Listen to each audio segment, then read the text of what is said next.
Halo semuanya, kembali lagi bersama Balia pada video pembelajaran tutorial Microsoft Excel.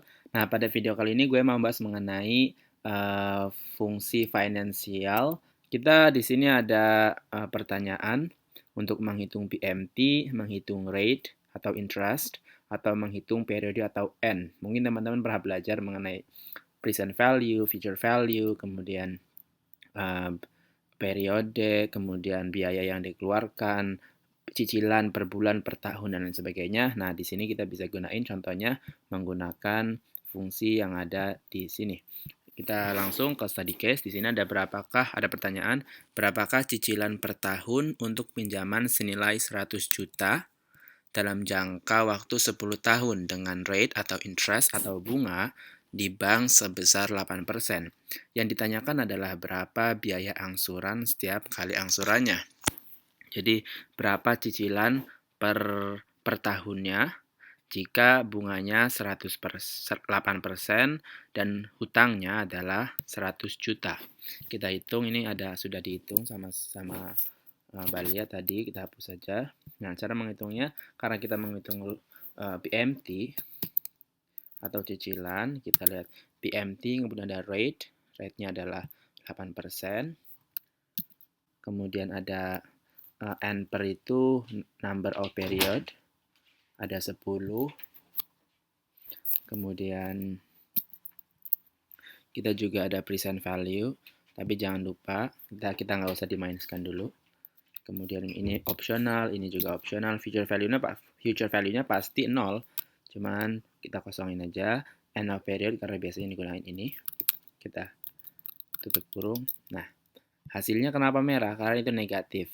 Maka yang tepat adalah ininya dinegatifkan atau rumusnya yang di sebelah sini dinegatifkan. Nah, ada yang number, ada yang error karena error, tapi di sini tidak error. Kemudian kita masuk ke yang menghitung rate. Biasanya banyak kendala di sini menghitung rate ini. Kita lihat sudah ada jawabannya, kita hapus. Pertanyaannya tidak jauh berbeda. Berapakah suku bunga untuk pinjaman senilai 100 juta jangka waktu 10 tahun dengan cicilan atau angsuran atau PMT sebesar 10 juta per tahunnya? Oke, per tahunnya. Periodenya maaf kita ganti 11. Tadi aku coba-coba, sebenarnya nggak apa-apa 10, cuma aku pengen 11 saja. Nah, ini ada 100 juta. Kemudian kita jadiin ini aja. Mohon maaf biar bacanya gampang. Kita jadiin number, use separator, atau let's say currency. Oh yeah, that's currency, fine. Nah, di sini ada titiknya, jadi lebih gampang dibaca. Nah, kemudian kita rumusnya adalah menggunakan rate atau bunga itu. Kemudian number of period, kita klik yang ini. Kemudian di sini ada PMT, PMT-nya yang ini. Kemudian present value-nya ini. Kemudian kita end of period. Tuh, 6. Kenapa 6? Karena ada sesuatu yang salah flow-nya. Jika ini kan hutang di bank. Artinya ini minjam, ini minjam 100 juta, artinya ini positif. Jadi kalau kita bayarkan ke bank karena cicilan, maka ini harus negatif. Kita negatifkan dulu ininya. Wow, what happened? Kita lihat, mungkin karena ininya number. Kita ganti percentage 2%, tapi jangan hati-hati karena percentage di sini cukup signifikan walaupun sedikit bedanya. Jadi teman-teman harus perhatikan separatornya atau pemisahnya. Jadi teman-teman harus kayak tuh, ternyata masih 1,6 karena ini di round up atau dibulatkan ke atas. Jadi tadi 2. Jadi mohon diperhatikan karena banyak yang salah biasanya jika teman-teman ujian sekolah menggunakan kalkulator dari Excel, kemudian ininya belum diganti, jadi dia nanti round up, jadi kebanyakan salah jawabannya. Yang terakhir menghitung period, kita hapus yang ini.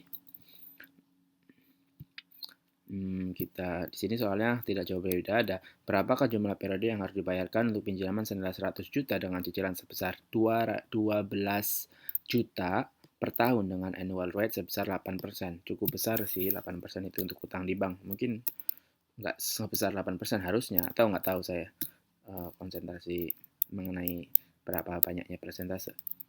Kemudian kita menggunakan rumus N per, karena period itu nggak ada. Jadi kita menggunakan N per, teman-teman harus ingat itu. Kemudian ada rate, nggak usah dihafal, di sini nanti akan ada keterangannya. Kemudian PMT, kenapa ini minus? Karena dibayarkan, keluar dari dompet kita. Jadi minus, kemudian ini kenapa positif atau bukan minus? Karena ini kita dapat pinjaman dari bank tahun-tahun sebelumnya. Jadi nggak usah tambahin minus lagi. Type-nya end of the period. Kita tutup, jawabannya 14. Ini nggak mungkin ada. Nah, ini mungkin 14 tahun sekian, 14 tahun, 2 atau mungkin 14 tahun atau 15 tahunan. 14 tahun, 3 bulan, 1 bulan, 2 bulan, 3 bulan. Oke. Jadi jika kita perhatikan di sini cukup besar nilainya jika kita dikalikan cicilan per tahun sekian dikali 10. Berapa? Kita minjam di bank 100 juta, ternyata kita harus bayar ternyata di akhir tahun ke-10 sebesar 149 juta atau kurang lebih ya hampir 150 juta. Wow. 50% kan? Nah, ini juga sama kita lihat nggak bisa dihitung. Yang ini bisa dihitung. Kita hutang 100 juta. Ya, rate-nya itu